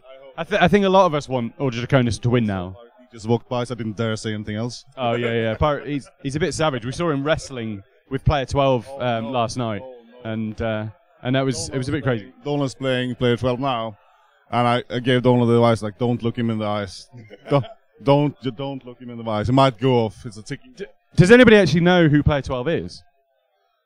if you look at the charts, one of the players have player 12 on the back. Stay away, 3 feet away. No, I mean, does anybody know his real name? Was he? And is it true he was created from a vial rather than actually being born? I think so. So player 12 is his actual name. That's the name he earned, and that's the name he's gonna keep. So, bro, right. So we're gonna hand over to Nathan in a bit. Apparently he's ready to take over, but he's not here yet.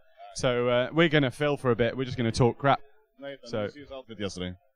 Nathan was out last night, wasn't he? Yeah, man, we had a great time. His pants. You classify them as pants, though. So Nathan famously wears a kilt as often as he can because he likes the freedom of it. He goes very traditional. And those of you who don't know, people wearing a kilt traditionally shouldn't wear any underwear underneath. And he got quite a few people trying to check whether that was true yesterday, right? And a lot of people found out that it was true. So he did a good job. Authentic. We've got Nathan here now, so I'm going to bring Nathan in. And Nathan's going to grab the microphone off me. And he's just going to stand here on his own. And sing the national anthem. Of which country? Just any country. You troll! So, how's it going, my friend? Oh, we have to stand on these little marks here. And today's reading is taken from the book of Adam.